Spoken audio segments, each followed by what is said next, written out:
Olá, hoje vamos conversar sobre um tema muito delicado, que são as perdas gestacionais numa gestação inicial.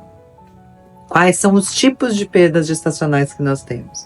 Nós temos as gestações bioquímicas, nós temos as gestações anembrionadas, os abortos que param o desenvolvimento e nós temos as gestações molares. O que é cada uma delas? As gestações bioquímicas acontecem quando a mulher tem um beta-HCG positivo, seja ele o de urina mesmo, ou o dosado no sangue. E quando dosado no sangue, ele não evolui da forma como a gente espera nas 48 horas, ou seja, ele não aumenta ali, pelo menos os 60%, 80%, ou dobra do valor, dependendo do tempo da gestação. A gente faz essa dosagem sanguínea. E aí ele começa a cair e essa mulher sangra. Ou faz o beta de farmácia e essa mulher depois sangra. Ou seja, a gente não vê nada de desenvolvimento do embrião, a gente não vê o saco gestacional, a gente não tem imagem, né, de que houve realmente todo o processo ali de implantação. Iniciou-se o processo de implantação, mas não finalizou. Isso está muito relacionado a alguns fatores, como por exemplo, pode ser a qualidade do óvulo, pode ser qualidade do espermatozoide, pode estar relacionado a alterações metabólicas, pode estar relacionado também a alterações uterinas, adenomiose, endometrite, podem ser causas de gestações bioquímicas. Uma perda gestacional, a gente normalmente não investiga. 2 perdas gestacionais, é importante que você passe com um médico para poder fazer uma avaliação de que se existe algum desses fatores, se existe algum fator que a gente consiga corrigir e melhorar. Outra perda gestacional que a gente acaba vendo com uma frequência ali, dependendo da idade muito aumentada, é a gestação anembrionada. Isso acontece por baixa qualidade do embrião, seja por alteração genética ou por alguma outra questão de qualidade ali, muito relacionada ao óvulo. E a gente vê isso aumentar com a idade. Então, acima de 38 anos, a gente passa a ter ali um risco de gestação anembrionada maior do que com as mulheres mais jovens. As gestações que evoluem para aborto, também com parada de desenvolvimento do coraçãozinho do bebê, também da gente vê aumentar com a idade, porque nessas situações, principal fator de risco de aborto são as alterações genéticas embrionárias e muitas delas alterações cromossômicas que sim, numa fertilização in vitro, conseguimos fazer essa análise e descartar a principal causa de aborto nessa situação, principalmente para as mulheres, é indicado, principalmente para essas mulheres com mais de 38 anos. Existem alguns estudos que mostram que mulheres que tenham tido uma análise genética, tenham tido 2 ou mais abortos, e uma análise genética alterada com algum cromossomo a mais ou a menos, essa mulher tem ali um risco um pouco maior de que tenha mais embriões alterados do que o esperado para a idade. A idade, sim, é o principal fator dessas cromossomopatias.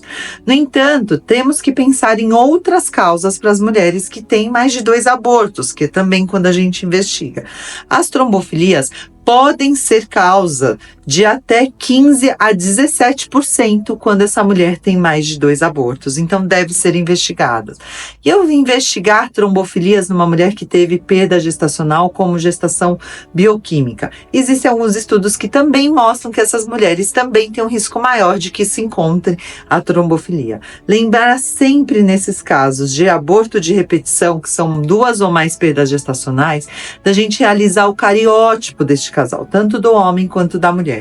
E no homem, investigar a fragmentação de DNA espermático, porque está relacionado também a abortos e abortos de repetição, quando essa fragmentação é aumentada. Homens com idade acima de 40 anos também levam ali as mulheres a um risco maior de que tenha aborto e não por alteração genética, por outros fatores. Tabagismo é um dos fatores de risco, obesidade é outro fator de risco. As gestações molares, no entanto, elas são uma minoria, que isso acontece por um erro de fertilização, na maior parte dos casos. É um óvulo fertilizado por 2 espermatozoides ou um óvulo com 2 núcleos que foi fertilizado por um espermatozoide. Essa gestação molar, né, ela requer ali um acompanhamento de perto até que você zere esse HCG. Muitas vezes não, a gente precisa, né, quando diagnosticado a gestação molar, realizar o esvaziamento desse útero por aspiração e depois acompanhar a queda desse HCG. Nessa situação, também a fertilização in vitro acaba sendo uma solução, porque ela reduz muito esse risco, principalmente quando a gente faz a ICSI, que é pegar o óvulo e injetar um espermatozoide dentro deste óvulo, e a gente acompanha o desenvolvimento, e existe ali uma análise genética específica também nesse caso. Quando eu tenho um caso de gestação bioquímica, um caso de aborto ou um caso de gestação molar, não é indicação de partir direto para a fertilização in vitro. Mas é bom você passar com o seu ginecologista para poder fazer esse acompanhamento. E se houver algum dos fatores aí que a gente consiga corrigir sem necessariamente passar por um tratamento, a gente vai corrigir. Por exemplo, alterações de tireoide, por exemplo, reduzir ou parar o cigarro, controlar o peso, melhorar a parte metabólica, tirar um mioma de dentro do útero, um pólipo de dentro do útero, melhorar ali o fator inflamatório de uma endometriose, de uma adenomiose, também pode ser ali fatores que possam te ajudar nessa gestação. E se eu estou fazendo a fertilização in vitro, transferi um embrião e tive algum desses processos, né? Eu sei que é muito frustrante passar por isso, mas existem estudos aí, uma mensagem de otimismo que eu quero deixar para vocês. Existem estudos que mostram que as mulheres que já tiveram um beta positivo em uma transferência, na segunda ou nas transferências subsequentes, a chance de gravidez é um pouco maior do que quem teve beta HCG negativo. Então, se você teve uma gestação bioquímica, isso significa que o útero deu ali alguma chance, né, desse embrião se desenvolver. Se você teve um aborto e uma perda, esse útero foi capaz de propiciar ali a implantação deste embrião.